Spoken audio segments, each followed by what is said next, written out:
Hello everybody, RopeFox here, and welcome back to another episode on the Truly Bedrock SMP server. This is episode 14, and at the end of last episode, we just finished working on the automatic wool farm that you see right here. So we were checking the rates on it, and if I remember correctly, we came up with about 50 wool. Now I went ahead and added all of the wool that this farm has produced so far, and I definitely have more than enough. So this farm is definitely putting out a good amount of wool. So for those of you who didn't see it, all we do is turn this off right here. That will let the sheep drop, and we have a fresh patch of grass all around. So as soon as the sheep takes its first bite, whichever one, it's going to activate the observer down below and then fire off our whole system here. And there we go. So, why is that not getting picked up? Why is my minecart not all the way on the hopper? There we go. Okay, there we go. So we should probably put something there and there to keep that hopper minecart in place. And there we go. Okay, everything is working good. So you can see the sheep are eating, and then that's going to push this all around right here. So we get a fresh patch of grass each time that the sheep eats, and then with that, they are always getting sheared, thanks to the new 1.10 mechanics.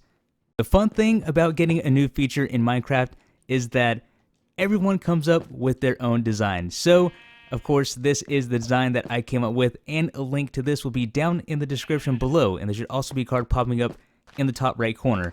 But because of this new mechanic in 1.10, there is my design. I know Silent came out with a design as well. DB has been playing with one. I saw it on Discord. I know GruvaGuy has been doing some testing, and I know Cuban came out with a design as well. So it's just interesting to see how each person, I guess, tackles this new mechanic as far as taking it on and creating a design for it. So it's, yeah, it's fun to watch, and GruvaGuy, being the technical guy that he is over there with his turtle, very technical, so he's actually been running some tests on the drop rates. So I don't think he has an episode coming out, he said, because of the testing he's been doing, which, I mean, that's totally understandable, because being a technical person, I know they would probably be all over drop rates and everything like that. So he actually came up with a chart that I saw in the technical channel on the Discord, and what he came to the conclusion was, theoretically, one sheep should be dropping, I believe, is around 140 wool per hour. And that is, of course, assuming that they have grass to eat at all times, and that, you know, they eat when they should be eating, because I do believe it can take up to about 5 minutes for a sheep to graze. So again, as I mentioned in the last episode, all of these different factors play into the efficiency of the farm, the grass rate, the grass growing at its rate, how fast it comes back, and then of course how fast the sheep decide to eat. So all those factors come into play, and I know, like I said, GruvaGuy has been playing around with that. But enough of talking about automatic wool farms, let's go ahead and get into today's episode.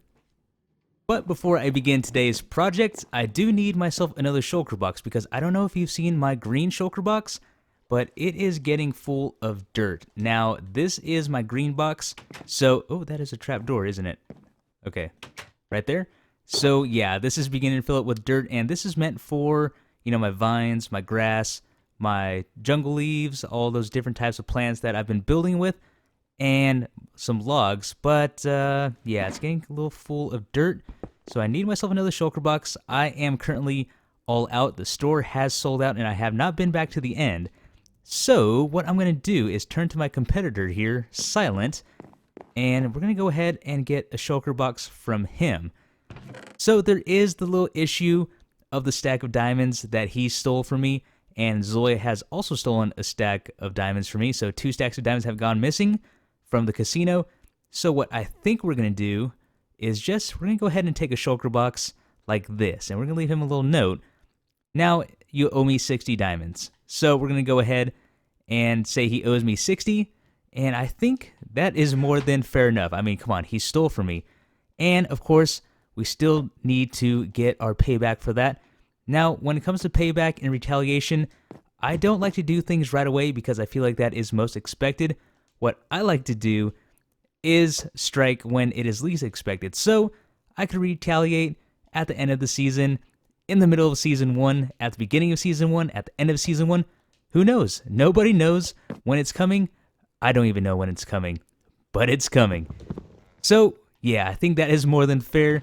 We just left him that little note there, and yeah, I mean, can't really complain about that, right? So it is a red shulker box. I'm going to go ahead and dye it brown, fill it up, and then we'll go ahead and begin today's project.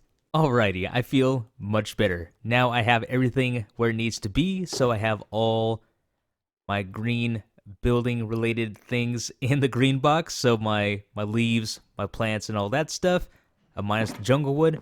And in the brown box, I have all my dirt. I got my coarse dirt, and then I went ahead and threw my wood in there also. And of course, in the gray box, I have all my stone, andesite, and all those different things that I built with. So that is done. I'm feeling pretty good about that. So for today's project, what we're going to do is finish landscaping the rest of this area. We started this 2 episodes ago, and yeah, it's about time we finish this up. So 2 episodes ago, we built this dock, which I think looks super awesome. And what we need to do now is, I guess, pretty much theme it with the rest of the island here. So we do have our tropical theme going on that you see right here, and we're just going to go ahead and carry that over to this area also.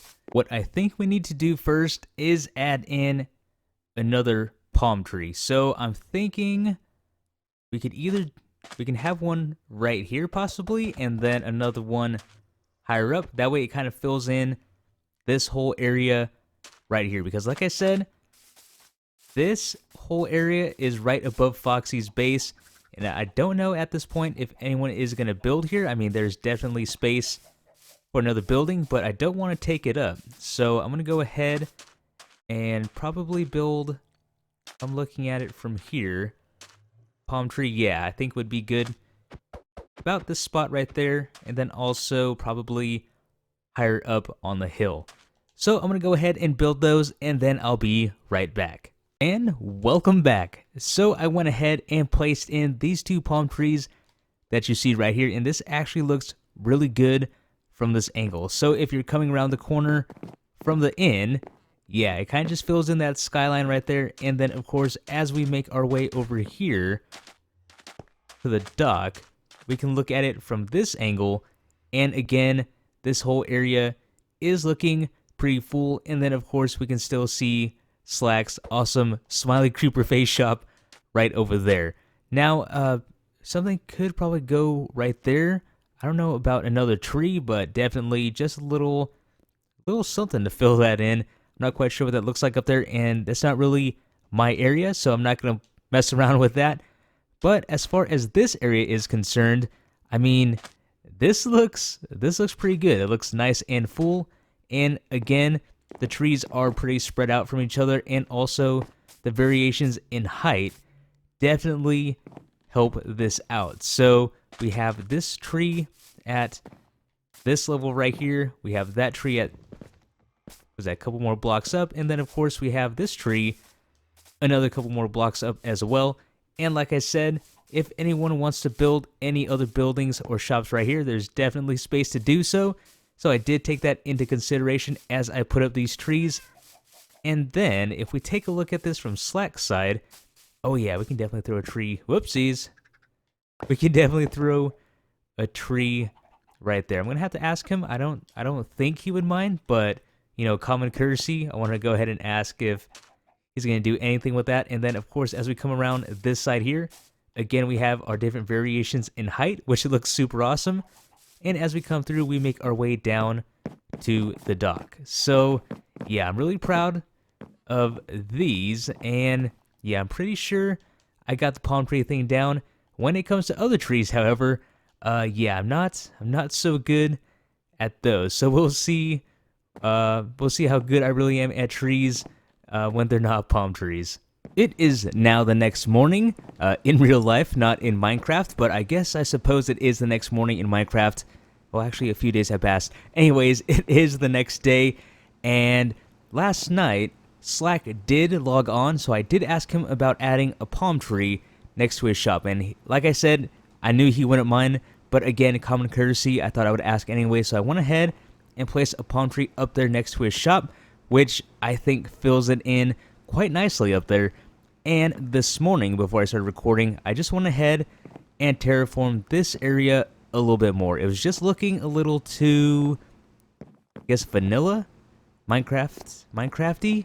I don't know how to explain it, but if you remember, we had layers going across like this, and then we had a layer coming across here, a layer coming across there, and yeah, it just looked a little too Minecraft generated for me, so I went ahead and broke it up. So we do have like a little 2-block drop right there, a 2-block drop over there, just to kind of break up the texture of the landscape a little bit. And from here, we can go ahead and start adding things in. So I also played around with what I wanted to do. So we do have this little bush right here covering up this palm tree with a nice little rock. And then of course we do have our lighting hidden underneath, because that's always a fun thing to do, just to hide your lighting. I don't like having torches all over the place like this. So I may end up moving these just underneath because these are slabs.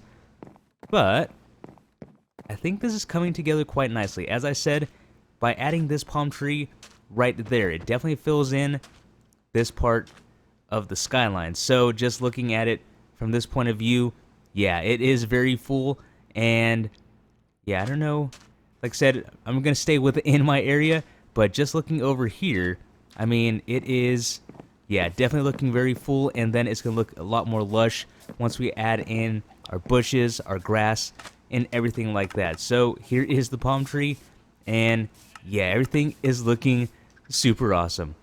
So for this next bit, I think what we're going to do is do a quick little time lapse of me just decorating and landscaping the rest of this area. So let's go ahead and hit it.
And welcome back. So you may have noticed during that little time lapse that I spent most of my time working on this rock right here and then just putting some bushes around it. And that's because I feel like this area was very brown and green.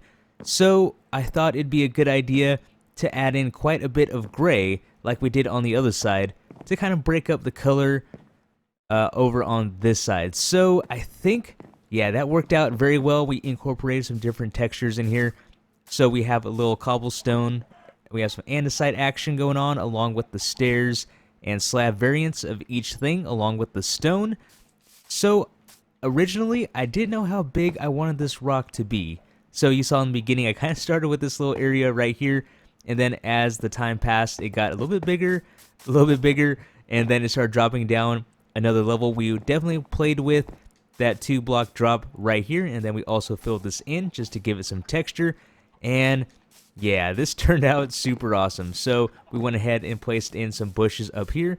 And again, I'm going to kind of leave this area blank because if someone does want to build up here, I don't want to have this all terraformed and landscaped. So, you know, either they just take everything out and ruin it, or, you know, they feel like that they can't because, you know, I have already built over it. So that is done, and of course we are going to add a little bit more green into this, what I'm thinking, just like the other side. We're going to go ahead and add some vines over onto these. So, wondering how that's going to look because we do have stairs here, And these are slabs, so this looks like the only place I can place a vine, but we want to try to work these in different areas. So just like that, and I'm pretty sure everything is slabbed up, so I don't know how much more we can do. But again, I did want to break up the brown and green with the gray, so I think I accomplished that. So what we need to do next is start placing in grass. So I do have bone meal to do that, and then of course we do need to place in bamboo here and there just to give some different heights to the environment. And I think that's all we have left to do, and of course add in our flowers. So our I forgot the names of them already. The mountain flower. Let's go ahead and check the box. Let's see.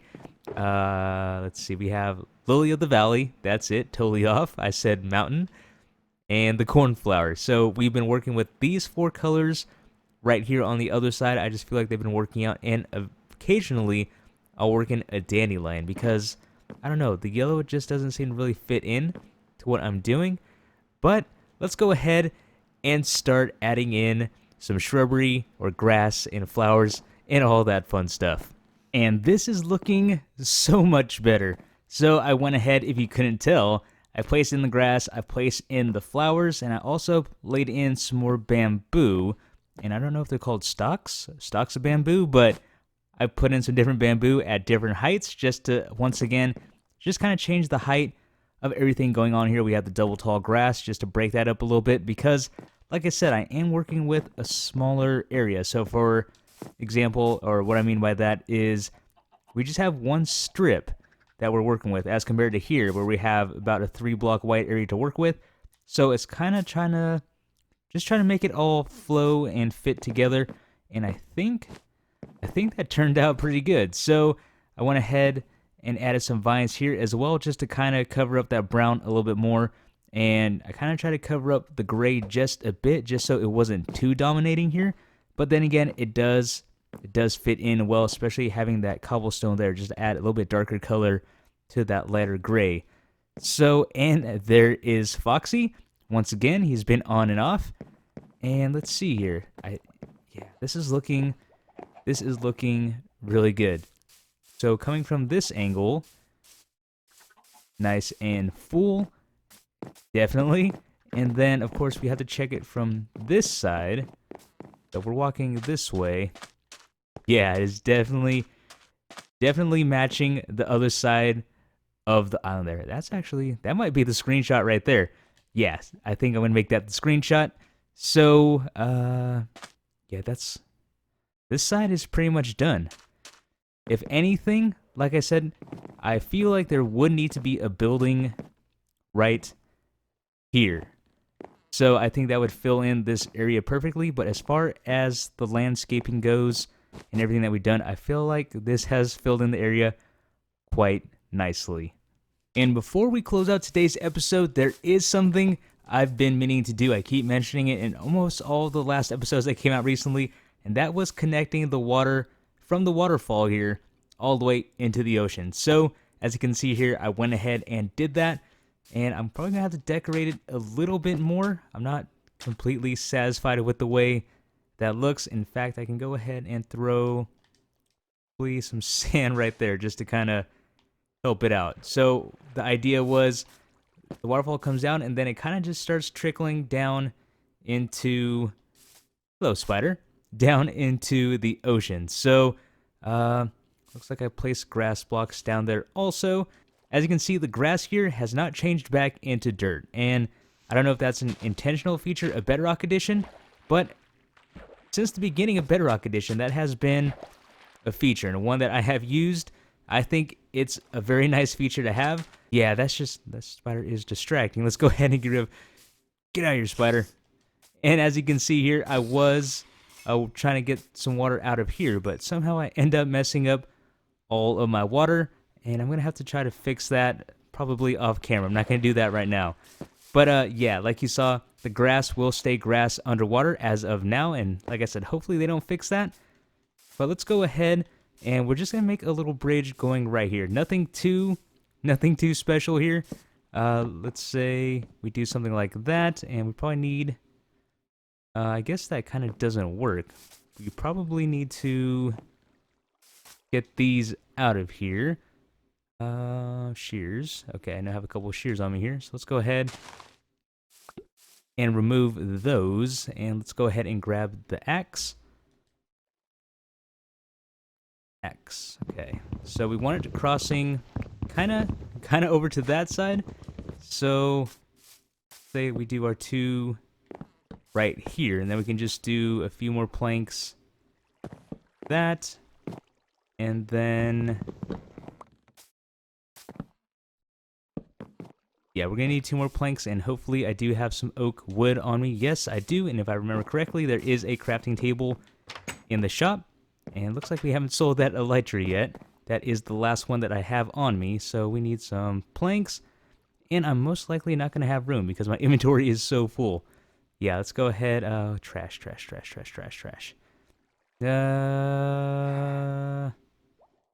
Here, we have plenty of planks. So let's go ahead and get rid of that. And let's come right down here. And there we go. We got ourselves a nice little bridge. So we can actually go ahead and place in these once again. So let's just kind of move it off to the side of the pathway here. And probably right there, I guess. Okay, there we go. So all finished. We have the water running into the ocean. Finally, about what, like almost 10 episodes later, or however long it's been, got ourselves a nice little bridge just to come across here, and then we can easily get to the other side. Now, unfortunately, all the fish disappeared a long time ago, even up top, so containing the fish now is not that big of an issue to me. But yeah, that will do. I like that. And oh man, such a great view. Yeah, this whole season has just been so fun. It's definitely stretched me creatively. Like I said, I'm not much of a builder, but definitely my skills have improved even over the course of this season. That's a random sheep, random boat. And let's go ahead, we'll end the episode over on this side. So this is what we did, and I'm so tempted to do this section too, but I don't know, we'll see. We'll see about that. We've done quite a bit of terraforming. I'd say we probably terraformed probably a good chunk of the island here, because we have this side, and we have the other side, and we have up top, and we kind of helped out Prowl over there. We helped out a little bit in from Slack's area off to the side of the inn. So yeah, I've done quite a bit of work on the spawn island, but yeah, it is all coming together. I am really loving it. So yeah, like I said, this is a great place to end today's episode. So everybody, I really hope you guys enjoyed. This has been Rogue Fox, and I'm out. I'll see you later.